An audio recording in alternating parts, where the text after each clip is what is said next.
2018 is going to be the year when your stomach sets your travel itinerary. We have some great tips for you on where to go, what to eat, and today we're taking a look at new travel destinations for anyone who would consider themselves a foodie.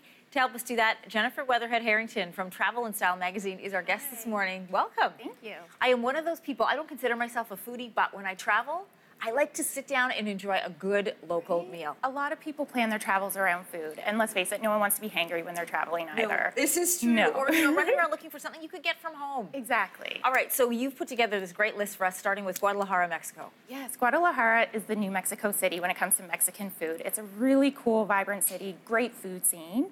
A lot of the restaurants there are so trendy and hip, you'll think you're actually in New York. There's one restaurant called Hueso.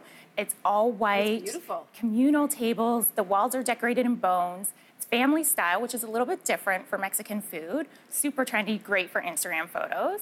There's also Lula Bistro, which is headed by Chef Darren Walsh. And he takes traditional Mexican fare and he'll put a molecular twist on it. So what's a molecular twist? Tiny, tiny bites, but the most beautiful and delightful bites that you will eat. And you mentioned Instagram. Is that an important factor for foodies? It is. I mean, how many times do you see people standing up, taking pictures over their food? All the time. For sushi snobs, you have for us the place to get the world's most expensive sushi. So this is Sukiyabashi Euro, and this is in Tokyo. So Tokyo actually has the world's most Michelin star restaurants. It has 220. Really? So if you're a true foodie, this is the perfect city for you. But you can also not break the bank if you don't want to spend hundreds of dollars on sushi, and you can get great street food in Tokyo too from the street markets. All right, I love seeing a Canadian city, and one of my favorite cities in Canada, Halifax, made your list. Yeah, it did, actually as a vegetarian destination. So everyone knows Halifax for seafood, which is rightfully so, but they have an emerging vegetarian scene. So the Wooden Monkey, it's downtown Halifax, has great vegetarian food. Meat lovers will even like it there. There's a great vegan restaurant also called On V. So they take classic Canadian fare like poutine, and they'll put a vegetarian spin on it, so poutine will have jackfruit instead of meat in it, but you won't miss the meat, I promise. And there's also a really great trendy cocktail bar called Field Guide. So if you do want to have meat, you can go there.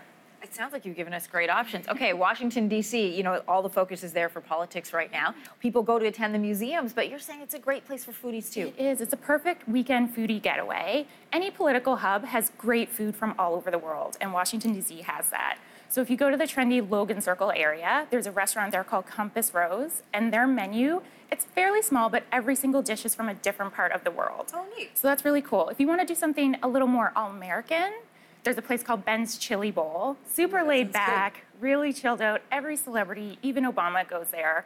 And you can get a bowl of chili, a chili dog, and just people watch. It's really great. You said Vienna made your list, but for more than the schnitzel, I'm assuming. Yes, yeah. I mean, try the schnitzel for sure when you're there.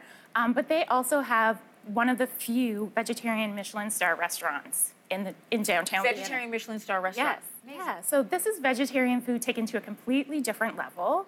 It's beautifully done. They look like art pieces. The chef does a really masterful job of presenting the dishes, and every bite is so full of flavor. It's an experience when you go there. I love food as an experience. Okay, you're saying we'll get that as well at the Black Swan pub. Yeah, so the Black Swan pub, believe it or not, was named the world's best restaurant. And this is It's a pub. It's a pub. World's best restaurant. It is a Michelin star pub. Okay. And it's in Yorkshire in England. TripAdvisor ran an algorithm online and compiled all of the best reviews from customers and from food critics, and deemed that this pub, the Black Swan, is the best restaurant in the world. Okay, what do you serve at a Michelin star pub?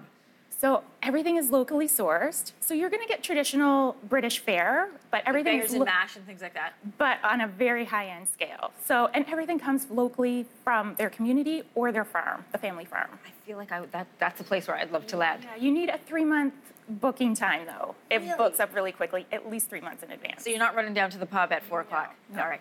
So good to have you here. I love this as we set out our calendars and agendas for 2018. Good to have you with us. Thank you.